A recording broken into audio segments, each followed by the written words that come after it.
bottle, chug it all the way. Made it this far, make it all the way. Watch me turn it. What's up, y'all? Carlito here, back with another video on your screen. I hope everyone's having a great day. Yeah, here in Texas right now, it's snowing. So, we never know what's going on in Texas. But, at the end of the day, we're all safe, healthy, you know what I'm saying? But I'm here with my boy, Gerald, GT Tucker. There you go. It's early over here in Texas, but, we back at it. Hell yeah, bro. You see that AB shirt? Yeah, represent, brother. All day. I've had this shirt for maybe like 7 years.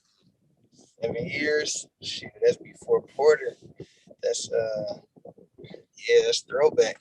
That's throwback, man. I was just like, I had a white one and I had this black one.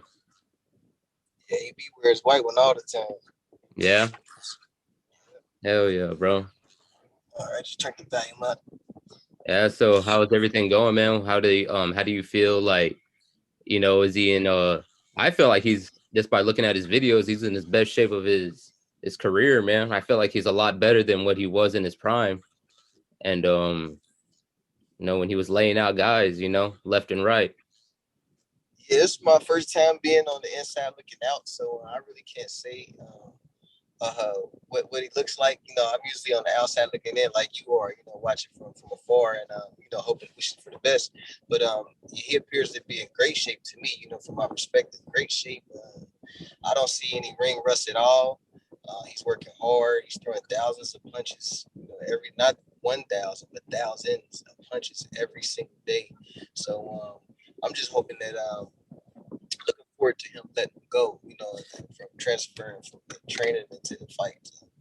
Because he's doing it in sparring. He's looking real good. He's beating up guys, with much respect to our sparring partners, but he's beating guys up like he needs to be. That's good. So is he he's set to be at 140 on Friday? Yep, set to be at 140. Soon to be 135. I know I'm jumping the gun, but I just dream big, man. I can't wait for him to get, to show what he got at 140 and then go ahead and mix it up with that big bunch down there now at 135. Hell yeah, bro. So tell me, man, how throughout your career, how do you feel like where you at right now? Do you feel good about where you're at, or do you still wish you were boxing? Yeah, you always miss boxing. I don't care who you are, what age you are, what happened in your career. You always miss being an athlete yourself. But I feel good, man. I just take it one day at a time. I just try to be the best at everything I do, whether it's shooting pool, ping pong, video games. I just try to be the best. I'm super competitive, and I love challenges. And this was a real tough challenge to get Adrien Broner off of his back, where he was, talking about suicide and depression and kind of a bit of on a loser streak, not being the best Adrien Broner that he had the potential to be. So I love a challenge, and trying to change his story, trying to rewrite history. If it's his story, it's part of mine too. So I feel real great about the moment. I live in the moment. I feel real good about this moment. I'm trying to see it through come Saturday night, February 20th on Showtime. It's good, bro. Yeah, like I've been like the biggest AB fan since he started, and it's just so crazy, man. I was like, man, he could have been like really the best, like right now. If he never would have stopped, he could have been the best. And I feel like, I guess just life got in the way, and temptations, but we're all go through that. But I'm just glad to see him back in the ring, man. I'm glad to see him back. I always get hate every single time I say, oh, AB, Adrien Broner. They're just like, oh, that guy, and I'm all like, yeah, that guy. That's my day one fighter. Before Floyd, it was AB. And I always got respect for Floyd, like for what he did for the business. And but I always say, like, AB's always my top one, man. Always my top fighter, and I want to see him do good. But I'm just glad to see he's doing good, man. His health, we looking healthy, and going through all that drama on the side, and bouncing back. He's about to show the world, and I'm too excited, bro. Just excited to be able to talk with you, bro. To even have like, you know, you affiliated with AB, and it's great to me, bro, for real. So what? It's a privilege for me too, man. I'm the same way, man. I'm just I can jump out of my shoes. I think that's what makes me beneficial to him as a trainer. Is I could jump out of my shoes, pretend I'm in his and see what he needs best. I could just kind of like look at the world through his eyes, and I'm a fan of his. Just how you are, and I want to see him. I actually have a chance to help, so I want to see him do great. I want to see him get past the potential that people seen that he had in the beginning. I want him to surpass that because it's not over. He's still got a whole bunch of time. He's still young. He just turned 31, so he still got time to impress the world. And then it's even better now when he does it is because everybody turned their back. They started looking down. The expectations, they got low. So when you go past where the new expectations are and you surpass that, it just seems so much better. And then you get an opportunity to get different kind of sponsorships and endorsements. And it just changed. It just did a whole 360 on his life and people's perspective. So it seemed like he came out of nowhere to some, not to us day ones, but it seemed like he just came out of nowhere and he just changed his life for the better, which is actually the truth. But he changed his life for the better and then just took off and just stayed disciplined and stayed in shape and stayed on his grind and became the best possible version of him right now. And that's still better than a whole lot of people will ever be because he got talent that a lot of people can't get. They'll never learn. Everything can't be taught. He got some stuff that can't be taught, and then you mix in hard work, consistency, and sacrifice, and then the sky's the limit. Hell yeah, for sure. So who was your like all-time favorite fighter growing up?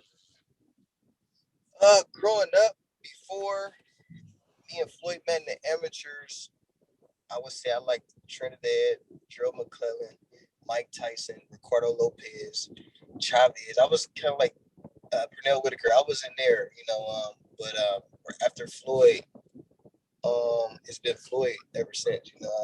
He does a little bit of everything, man, that I like, in fighters, and he does it not just average, but he does everything above average. So he's my favorite fighter of all time. But before him, it was those guys I just mentioned. Hell yeah, sure, bro.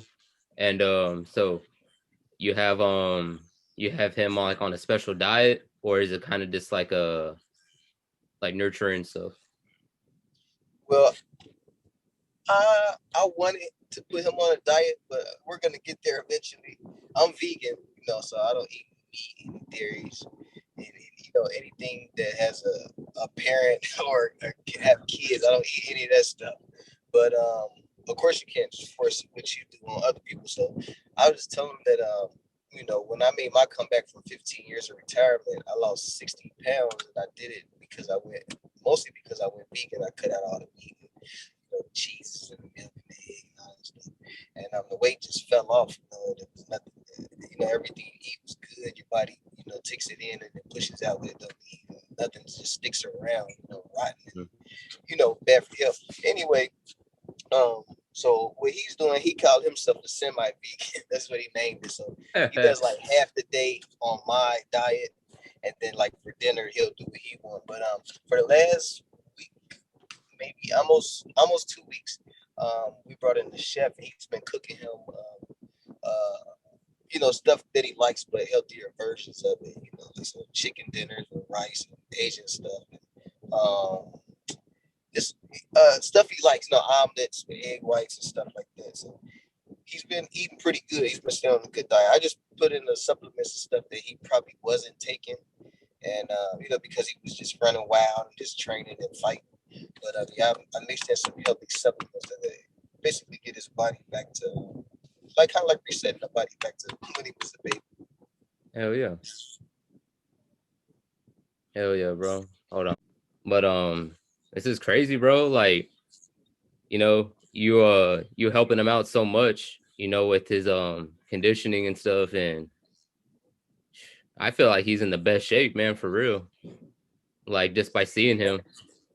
That'll be perfect, man. That'll be best case scenario, man. I would love to see I want to that. see him lay out that guy, bro. I want to see Best. this. What do you well, what has he said? What does he want after this fight? What does he want next? What's his He's one of those one step at a time guys. So he's fully focused on this guy. He's not even thinking about Sunday. He's thinking all the way up until Saturday.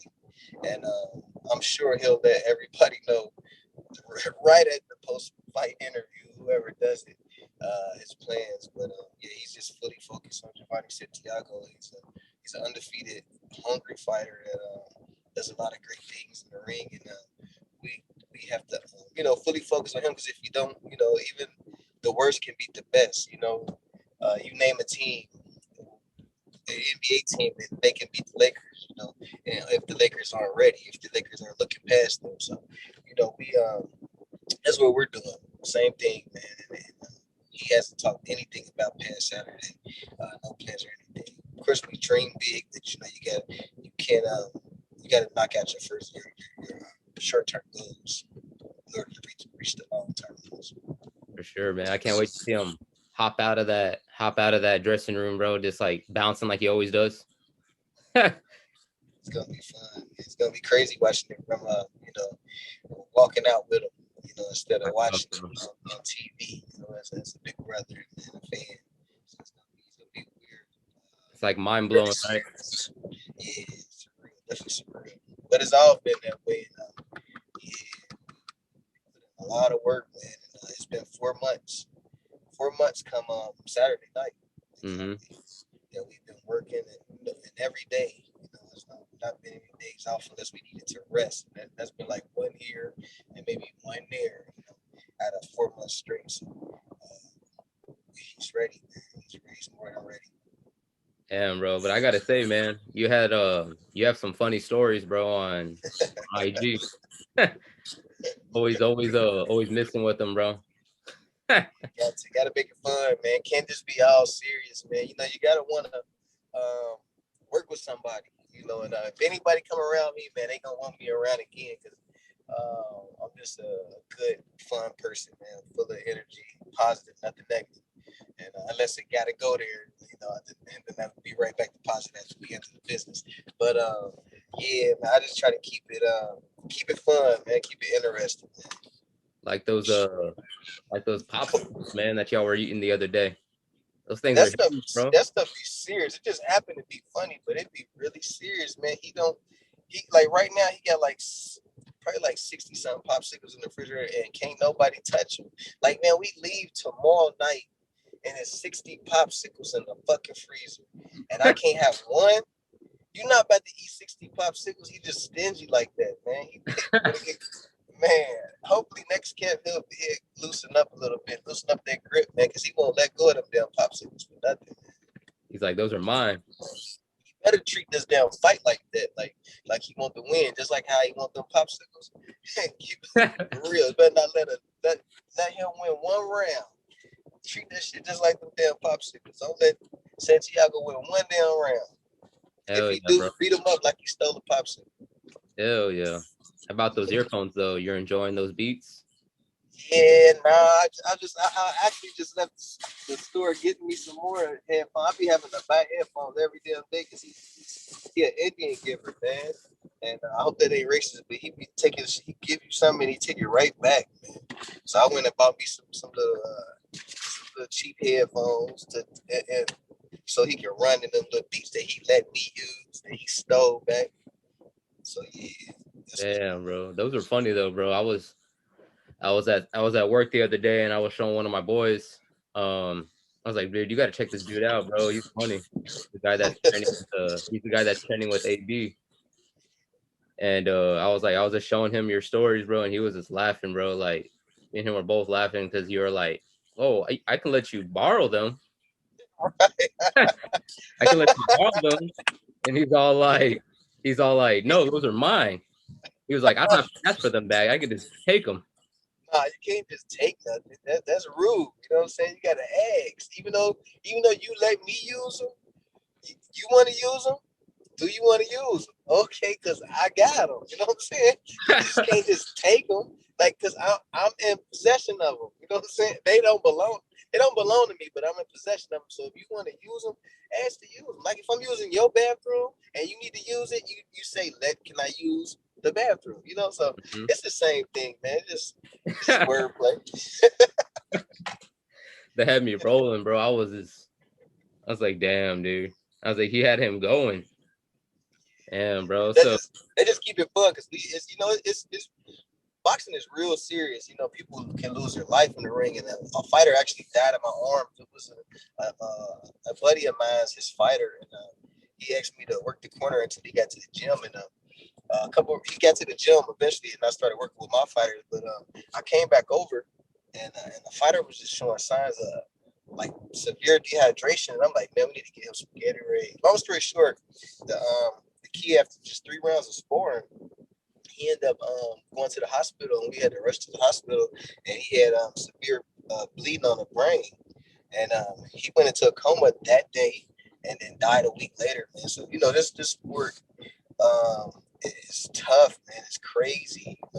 Anything can happen. It's fatal. So sometimes you need to get that stuff out of the brain. Have something to laugh and enjoy. So that's why I bring the jokes and the comedy into it, because it's too serious sometimes. It's so easy to get depressed and lonely. So I try to keep it fun, man. Hell yeah.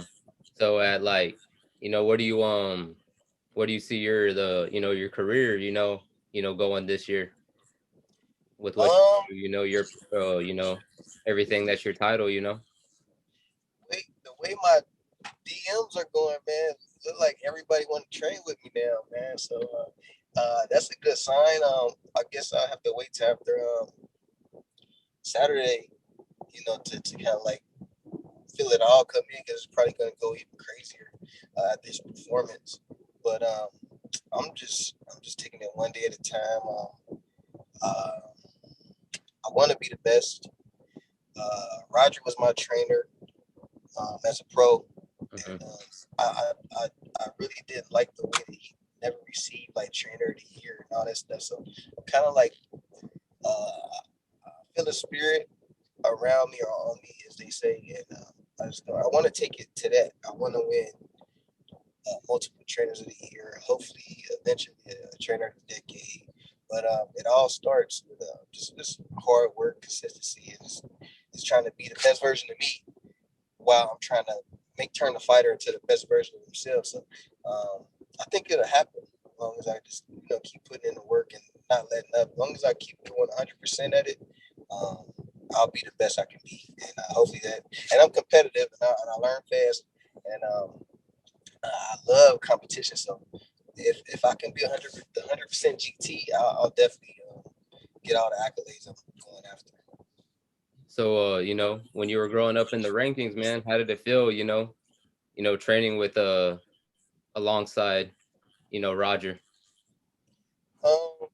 one of the greats? My record to 5-0 with Roger. And Roger and Floyd, our plan was to just take me straight to.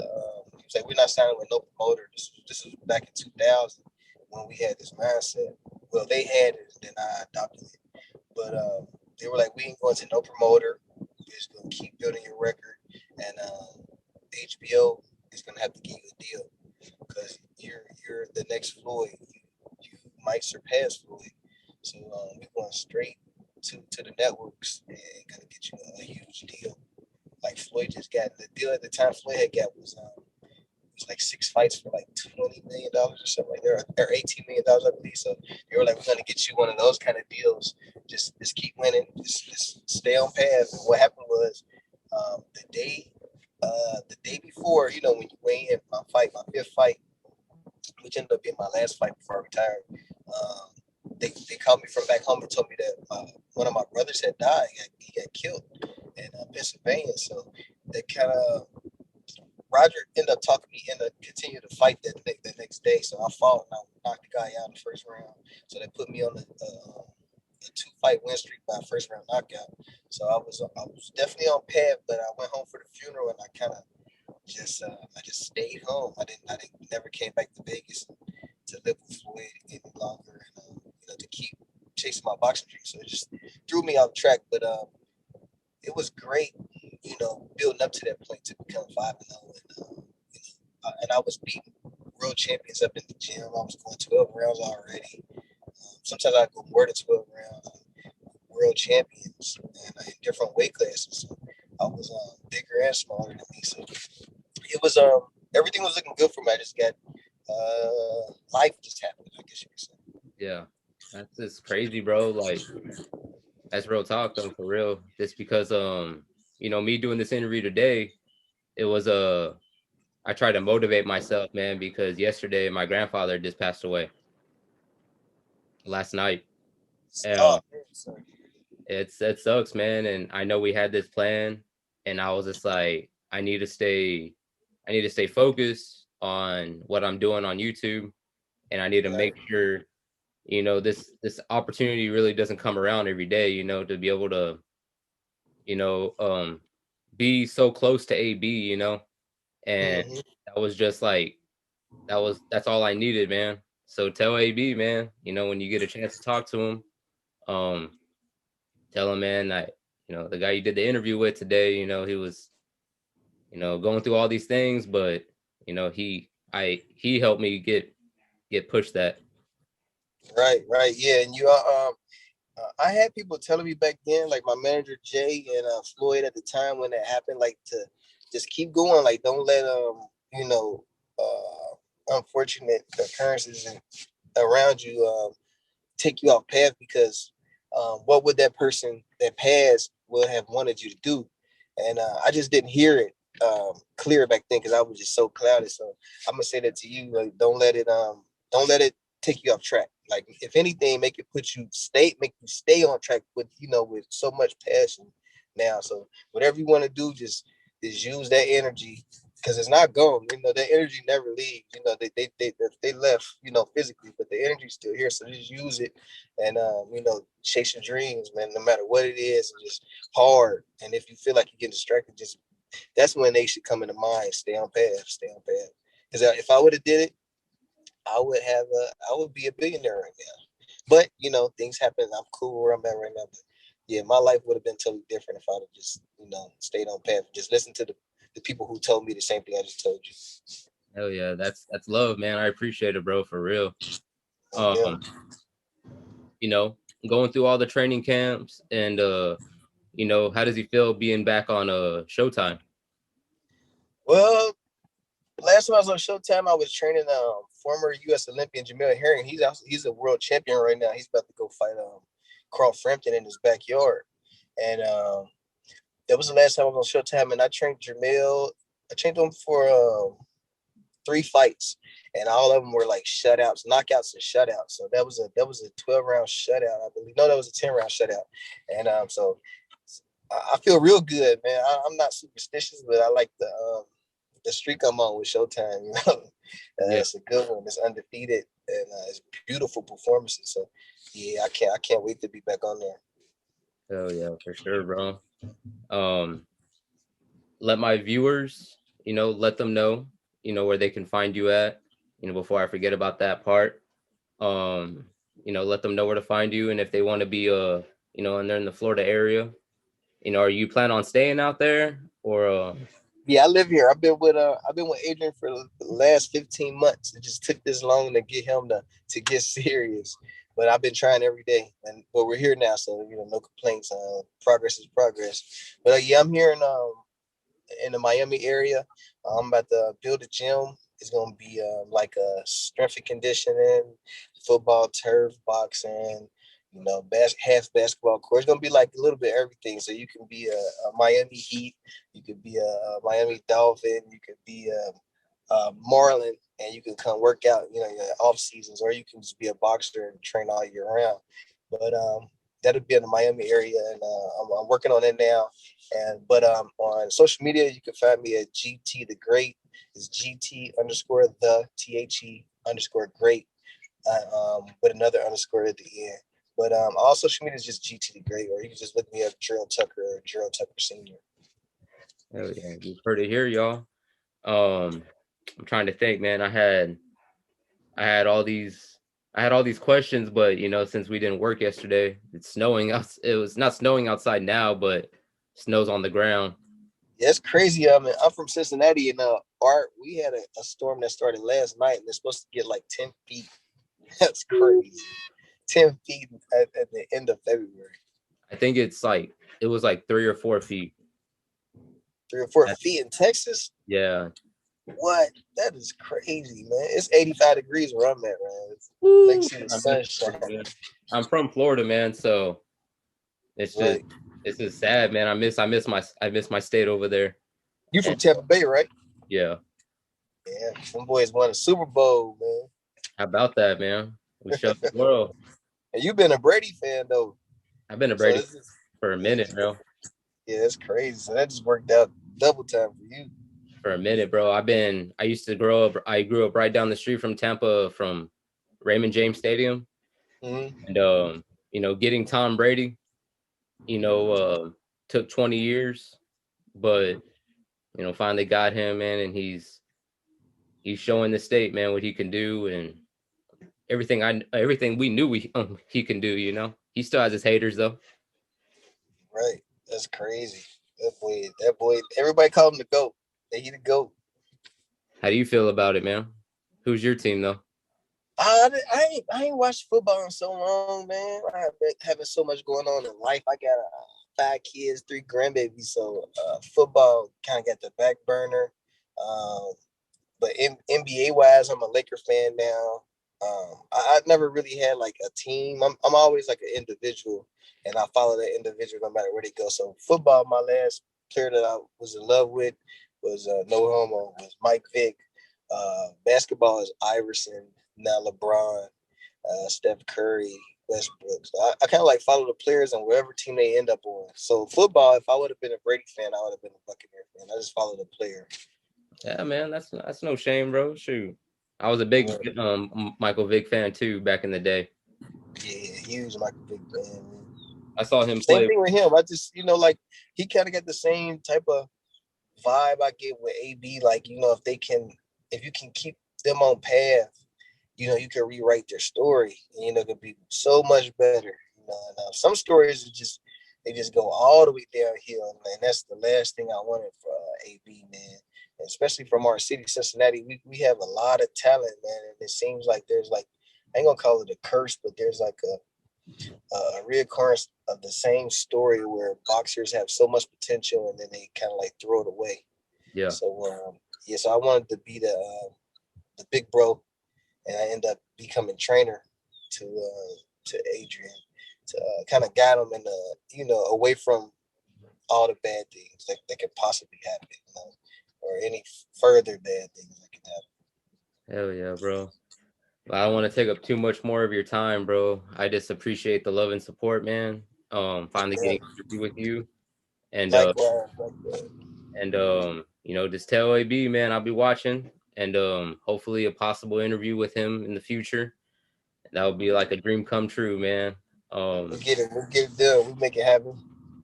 Thanks, bro. I appreciate it. And yeah, what was I gonna say? There was you know, AB's gonna be doing big things, man. I feel real good about this fight, and just tell him, man, I'm motivated, bro. I can't wait for that fight, man. And he's gonna put all the naysayers away, man, for real. Right, one fight at a time, man. They're gonna change everything one fight at a time. It ain't gonna happen overnight, but oh no, he working on it. He's definitely working on it. Hell yeah, bro. So one last question: what if you can say one thing to your younger self? What would it be? it would be to I would tell them that every decision that you make changes your path. Every single decision you can head towards where you don't want to be or don't need to be, or towards where you need to be and want to be. And just slow down and make the right decisions, because they all matter. Every last one of them. Hell yeah, bro. I appreciate it again, bro. And stay up, man. And we'll talk soon for real. No doubt, Los. Appreciate it, man. The consideration, man. Anytime, hit me up. For sure, bro. Just tell tell AB, man, just stay up, man. Keep focused. I got you. I relay the message. For sure, bro. Thanks again, brother. Yep. Peace. Peace out, bro. All the way, are we going out tonight? All the way, I'ma chug the bottle, chug it all the way. Made it this far.